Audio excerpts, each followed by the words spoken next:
नमस्कार स्टूडेंट, कैसे हैं आप सभी। आई होप आप सब अच्छे होंगे। तो कल मैंने आपको एक वीडियो प्रोवाइड कराई थी जिसमें मैंने आपको बताया था कि अभी अपने एप्लीकेशन फॉर्म को मत भरिएगा, क्योंकि इस बार के एग्जाम के अंदर काफ़ी सारे बदलाव किए गए हैं, नए नियम यहाँ पर जोड़े गए हो सकते हैं।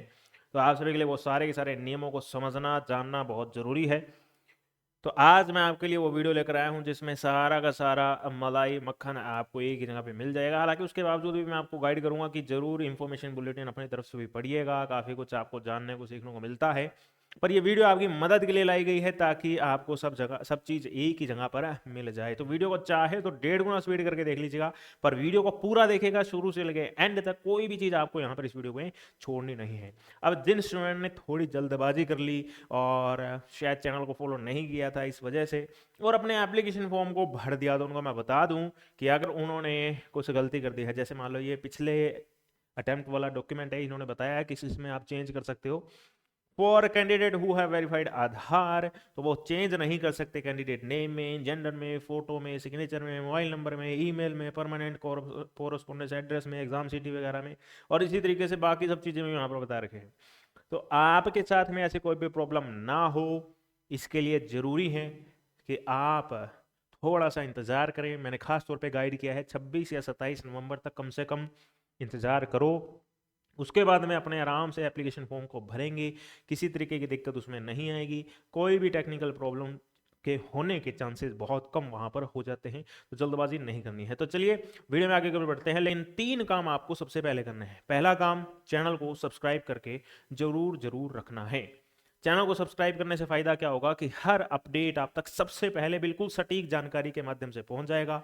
दूसरा काम यहां पर है कि आप टेलीग्राम पर भी एबी गुरुजी चैनल को ज्वाइन करके रखें, क्योंकि यहाँ पर हम आपके लिए क्विज़ देने वाले हैं और इंपॉर्टेंट डॉक्यूमेंट वगैरह यहाँ पर अपडेट कर दिए जाते हैं। और तीसरा और सबसे इंपॉर्टेंट काम है एबी गुरुजी ऐप को प्ले स्टोर से डाउनलोड करके रखने का। ये ऐप आपके मोबाइल में होनी बहुत ज़रूरी है अगर आप नेट के एग्जाम की तैयारी कर रहे हो।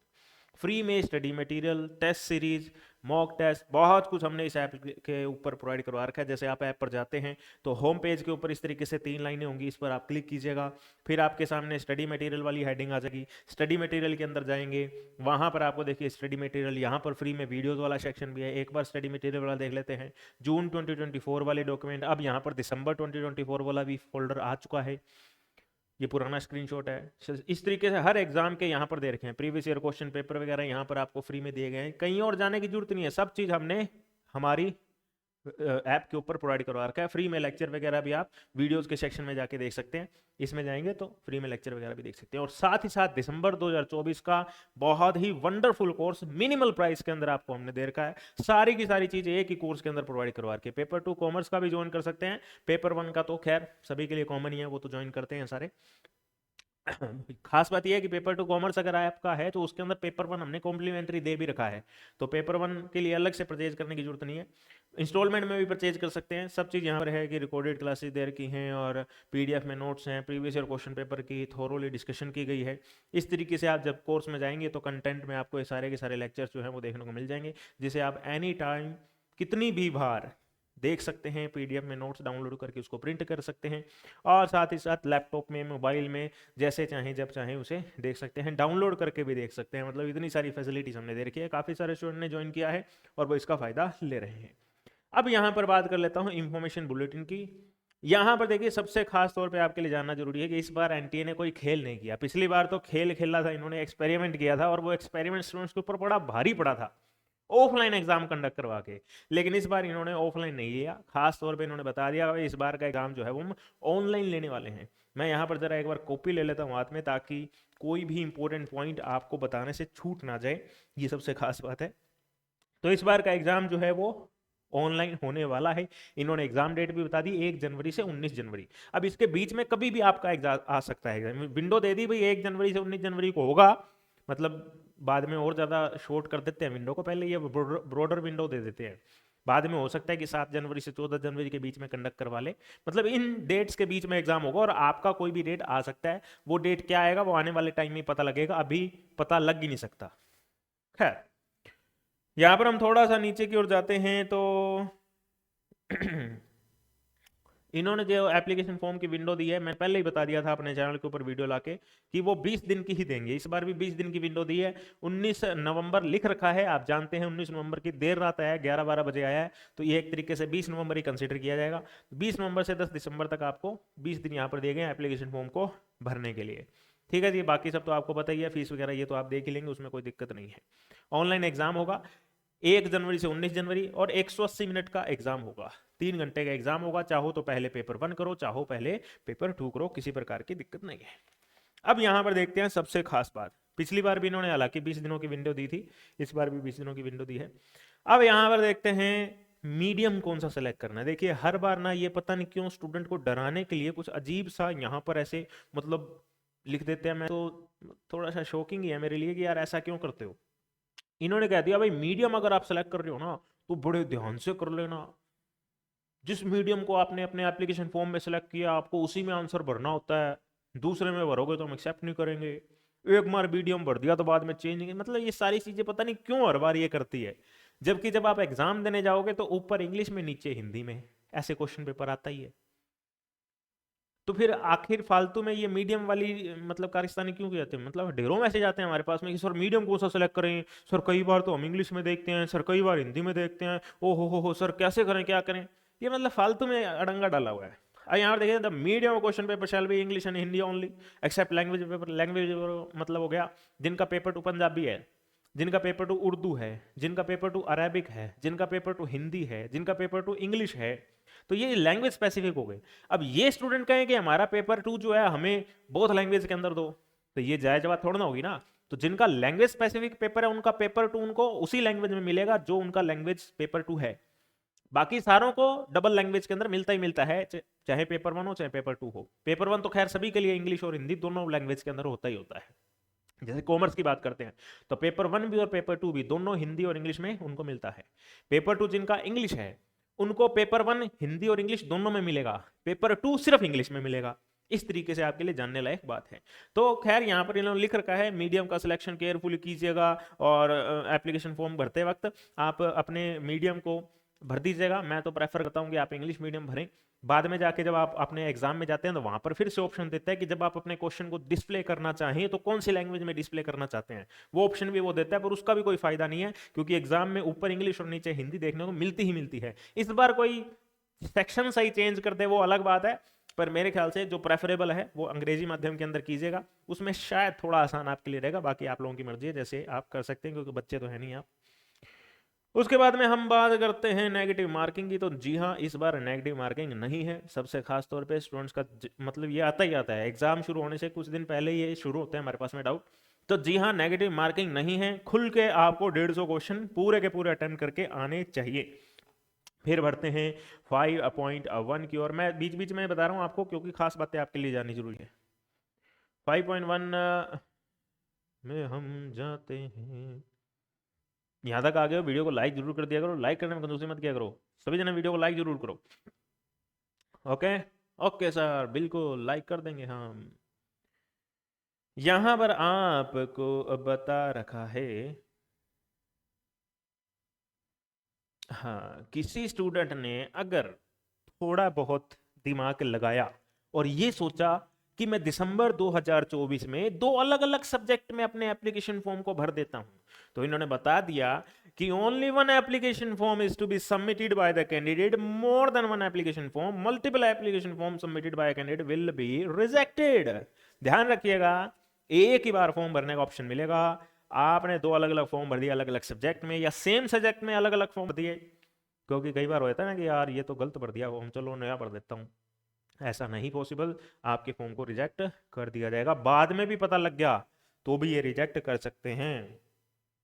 अब सबसे खास बात कि आप अपने एप्लीकेशन फॉर्म के अंदर आई एम सॉरी, जब आप अपना नाम भरेंगे तो वो नाम कौन से सर्टिफिकेट से मैच करता वो होना चाहिए। तो आपका नाम, मदर का नाम, फादर का नाम, ये सीनियर सेकेंडरी स्कूल एग्जामिनेशन से जो आपकी मार्कशीट है, जो आपका सर्टिफिकेट है, उससे मैच करता हुआ होना चाहिए। जो आपकी डेट ऑफ बर्थ है वो आपके 10th के सर्टिफिकेट से मैच करता हुआ होना चाहिए। चाहे बाद में कुछ भी हो गए हो, चाहे उसमें गलत हो, आपको नाम वही लिखना है जो 12वीं की मार्कशीट के अंदर, सीनियर सेकेंडरी यानी 12वीं 12th और डेट ऑफ बर्थ 10th वाला यहां पर लिख रखा है सेकेंडरी। तो ये दो बातें खास तौर पे ध्यान रखिएगा। एक चीज रह गई पीछे, आई एम सॉरी। यहां पर देखिए इन्होंने जेआरएफ की एज लिमिट का बहुत अच्छा पॉइंट दिया। मैं कहता हूं 1 जनवरी 2025 बढ़िया हुआ। अगर ये इसको 1 अक्टूबर कर देते, 1 नवंबर कर देते या 1 दिसंबर कर देते तो थोड़ा सा मुश्किल हो जाता। 1 जनवरी 2025 तक अगर कोई बच्चा 30 साल का नहीं हुआ है, जनरल कैटेगरी का मेल स्टूडेंट और ओबीसी कैंडिडेट जो एनसीएल में फॉल नहीं करते, वो सारे के सारे मेल कैंडिडेट जो 30 साल के नहीं हुए हैं 1 जनवरी 2025 तक, वो यहां पर जेआरएफ के लिए अप्लाई कर सकते हैं। बाकी सारे कैंडिडेट्स जैसे SC category, ST category, PWD category और किसी भी कैटेगरी की फीमेल स्टूडेंट्स, वो 35 साल की अगर नहीं हुई हैं 1 जनवरी 2025 तक, तो वो जेआरएफ के लिए अप्लाई कर सकते हैं। खास तौर पे बता रखा है 5 साल का रिलैक्सेशन यहां पर दे रखा है। ओबीसी एनसीएल वाले स्टूडेंट्स चाहे मेल हो चाहे female, OBC SC ST PWD third gender category to all women applicants. तो ये सबसे खास बात है। तो विमेन कैंडिडेट चाहे अनरिजर्व कैटेगरी की क्यों ना हो, चाहे ईडब्ल्यूएस कैटेगरी की क्यों ना हो, चाहे ओबीसी कैटेगरी की क्यों ना हो, विदाउट एनसीएल वाली विमेन कैंडिडेट है तो उसको 5 साल का रिलैक्सेशन दे रखा है। यानी वो 35 साल की एज तक, जो कि 1 जनवरी 2025 तक नहीं हुई है, तो वो जेआरएफ के लिए अप्लाई कर सकती हैं। ये सबसे खास पॉइंट था। उसके बाद में हम बढ़ते हैं थोड़ा सा और पीछे की ओर। अच्छा रहा लिख कर ले आया ताकि कोई चीज छूट ना जाए, बहुत अच्छी बात है, बहुत अच्छी बात है। अब यहां पर देखिएगा जरा, नेट की वैलिडिटी जो 1 साल की आपको बोली जाती है उसका क्या मतलब प्रॉब्लम है।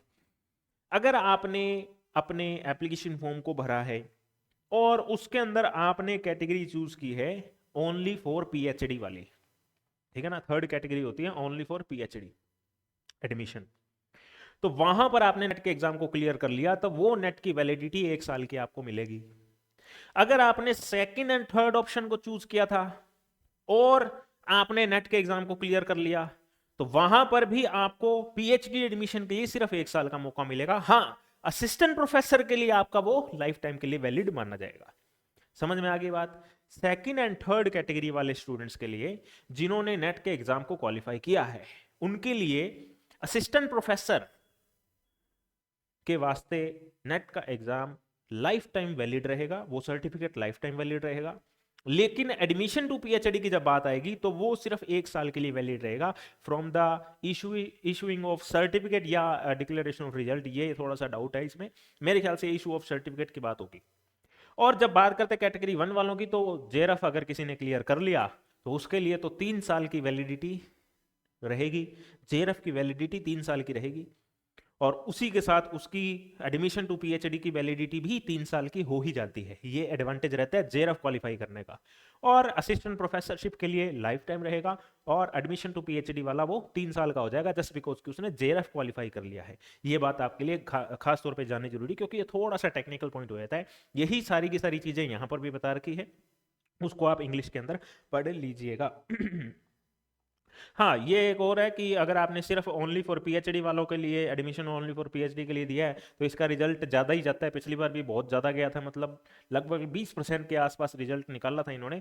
और इस बार भी इन्होंने बताया नहीं कि हम कितना परसेंट रिजल्ट देंगे, कहते हैं कि बाद में बता देंगे, मतलब ये यहीं पर कहीं पर होगा। ये देखो, the number of candidate who will be qualified for admission to PhD only will be decided by the result committee. मतलब रिजल्ट कमेटी डिसाइड करेगी कितना percent result only admission for PhD वाले स्टूडेंट्स का निकालना है, क्योंकि जेआरएफ और net वालों का तो पता ही है 6% और 0.5% देते हैं। उसके बाद में हम यहाँ पर बढ़ते हैं थोड़ा सा आगे की ओर। तो ये है सबसे खास बात कि 4 साल का बैचलर डिग्री प्रोग्राम किसी ने ज्वाइन कर रखा है, आमतौर पे ये इंजीनियरिंग वाले डिपार्टमेंट के लिए होता है, तो वो भी नेट के एग्जाम के अंदर अपीयर हो सकता है। शर्त ये है कि उसकी बैचलर डिग्री कंप्लीट हो जानी चाहिए रिजल्ट आने के 2 साल के बाद। रिजल्ट 2 साल के भीतर भीतर 2 साल का लिखा होगा आई गेस, ठीक है। जेआरएफ आ जाएगा तो भी हाँ, अगर ओनली फॉर पीएचडी के लिए उसने अप्लाई किया तो 1 साल के अंदर होना चाहिए उसका कंप्लीट, और अगर असिस्टेंट प्रोफेसरशिप के लिए कर रहा है तो फिर उसके अंदर उन्होंने बोला होगा कि 2 साल, ये देखो विद इन 2 ईयर्स, ठीक है ना। Award for JRF with in 1 year only admission for PhD, ठीक है ना। तो ये सबसे खास बात यहाँ पर थी। ऑल राइट, तो ये कुछ इंपॉर्टेंट बातें थी जो आपके लिए जाननी जरूरी थी। अब यहाँ पर हालांकि एप्लीकेशन फॉर्म किस तरीके से भरना है, कौन से कॉलम में क्या चीज़ आएगी, वो सब मैं आपको थोरोली बताऊंगा आने वाले टाइम के अंदर। कोशिश करूंगा वीडियो लेकर आने की, एप्लीकेशन फॉर्म किस तरीके से भरना है। तब तक थोड़ा सा इंतज़ार कीजिएगा, और 26 तारीख तक तो इंतजार कीजिएगा, उसके बाद अपने एप्लीकेशन फॉर्म को आप भर सकते हैं। इसके अलावा किसी तरीके का डाउट हो तो आपको मैंने शुरुआत में जैसे चैनल के बारे में बताया था वहाँ पर आप जब जाएंगे तो चैट का ऑप्शन आपको मिलेगा। हमारी ऐप के ऊपर जब आप जाते हैं तो वहाँ पर चैट का ऑप्शन मिलता है, तो वहाँ पर आप अपने किसी भी प्रकार के डाउट को हमसे पूछ सकते हैं। दूसरा मैं आपको दिखा देता हूँ जरा, ये चैट का ऑप्शन आपको मिलता है, यहाँ पर पूछ सकते हैं। दूसरा, यहाँ पे हालांकि सबसे ज़्यादा चांसेस यही है कि यहाँ पर आपको सबसे पहले रिप्लाई मिल जाएगा, पर मैं आपको व्हाट्सअप नंबर भी दे देता हूँ, व्हाट्सअप पे आप नोट कर सकते हैं 8114476310। यहाँ पर ध्यान रखिएगा, फ़ोन नहीं करना है, कॉलिंग की फैसिलिटी यहाँ पर अभी अवेलेबल नहीं है, इसलिए सिर्फ और सिर्फ व्हाट्सअप ही कीजिएगा। व्हाट्सएप कीजिएगा, आपको रिप्लाई जो है वो मिल जाएगा। 8114476310 पर अपने डाउट आप भेज सकते हैं। आई होप कि आपको वीडियो के अंदर बताई गई हर बात समझ में आ गई होगी। किसी तरीके का डाउट हो तो पूछेगा। यहाँ तक आ गए हैं तो वीडियो को लाइक जरूर कीजिएगा, शेयर कीजिएगा, ज़्यादा से ज़्यादा स्टूडेंट तक इस वीडियो को पहुँचाइएगा। और हाँ, दिसंबर 2024 का कोर्स आप ज्वाइन जरूर कीजिए, वो आपके लिए बहुत बेनिफिशियल रहेगा। बहुत ही मिनिमल फीस के अंदर हमने दे रखा है, काफ़ी सारे स्टूडेंट इसका फ़ायदा ले रहे हैं, आप भी इसका फ़ायदा ले लीजिए। मिलता हूँ अगली वीडियो में, तब तक के लिए मज़े के साथ बढ़िए, आगे की ओर बढ़िए। जय हिंद, जय भारत।